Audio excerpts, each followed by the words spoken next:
এই গরমকালে বাচ্চারা কোন কোন ধরনের রোগে সবথেকে বেশি ভোগে?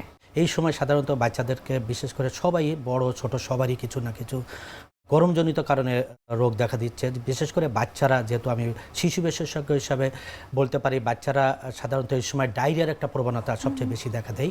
আর এছাড়া ঠান্ডা কাশি, জ্বর, ভাইরাস জ্বরের প্রবণতা বেশি দেখা দেয়। কিছু স্কিন ডিজিজের এই সময় সম্ভাবনা থাকে।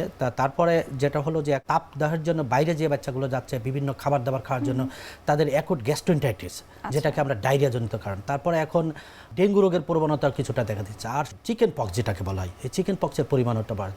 তাছাড়া যারা ঠান্ডা কাশি শ্বাসকষ্টজনিত রোগে ভোগে, এই গরমের কারণে তারা বাইরে বিশেষ করে বাসায় থাকার কারণে ঘেমে যাচ্ছে, যার জন্য তাদের এই শ্বাসকষ্টর প্রবণতাও বেশি দেখা দিচ্ছে। কোন ধরনের বাচ্চাদের ক্ষেত্রে এই গরমকালটা আরেকটু বেশি তাদের ব্যাপারে একটু সচেতন থাকা উচিত মনে হয়? সব বয়সী বাচ্চাদের ক্ষেত্রে স্পেশালভাবে কিছু যত্ন নিতে হবে। বিশেষ করে যে বাচ্চাগুলো 6 মাসের নিচে বাচ্চা, তারা সাধারণত বাসায় থাকে, পর্যাপ্ত পরিমাণে বুকের দুধ খায়। যে বাচ্চাগুলো বুকের দুধ খায়, তারা বুকের দুধ ঠিকমতো পাচ্ছে কিনা এটা খেয়াল করতে হবে। বিশেষ করে তারা 24 ঘন্টায় 6 বারের বেশি প্রস্রাব করছে কিনা এটা দেখতে হবে। আর যে বাচ্চাগুলো 6 মাসের উপরে, তাদের বুকের দুধের পাশাপাশি অন্যান্য খাবার দিতে হবে। খেয়াল করতে হবে বাচ্চাগুলো যাতে না ঘেমে যায়।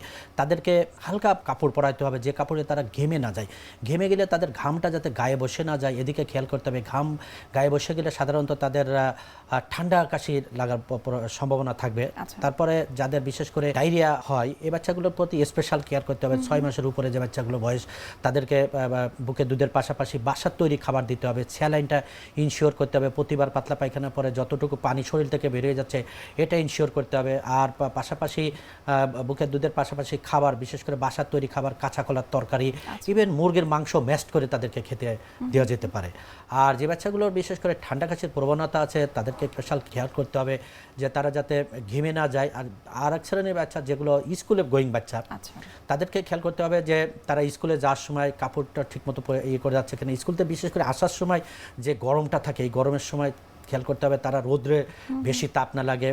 আসার সাথে সাথে যাতে বাসায় পৌঁছানোর পরে তাদের গায়ে যে ঘামটা হচ্ছে মুছে দিতে হবে। তারপরে আসার পরে বাচ্চাদের একটা প্রবণতা থাকে তারা ঠান্ডা পানি খেতে চায়। বাসার আসার সাথে সাথে তাদেরকে ঠান্ডা পানি খেতে দেওয়া যাবে না, ফ্রিজের পানি সঙ্গে সঙ্গে খেতে দেওয়া যাবে না। তারা কিছু সময় রেস্ট নেওয়ার পরে নর্মাল পানি ফ্রিজ থেকে বের করার পরে নর্মাল হয়ে যাওয়ার পরে এই পানিটা খেতে দিতে হবে। অতিরিক্ত ঠান্ডা পানি খেলে তাদের গলায় ব্যথা, যেটাকে আমরা মেডিকেল টার্মে বলি টনসিলের প্রবলেম হতে পারে, যেটাকে টনসিলাইটিস বলে। এছাড়া ফ্যারিনজাইটিস হতে পারে, গলায় ব্যথা হতে পারে। এই প্রবলেমগুলো সাধারণত ইভেন কানেও ব্যথা হতে পারে। সেজন্য খেয়াল করতে হবে যাতে তারা ঠান্ডা পানি না খায়।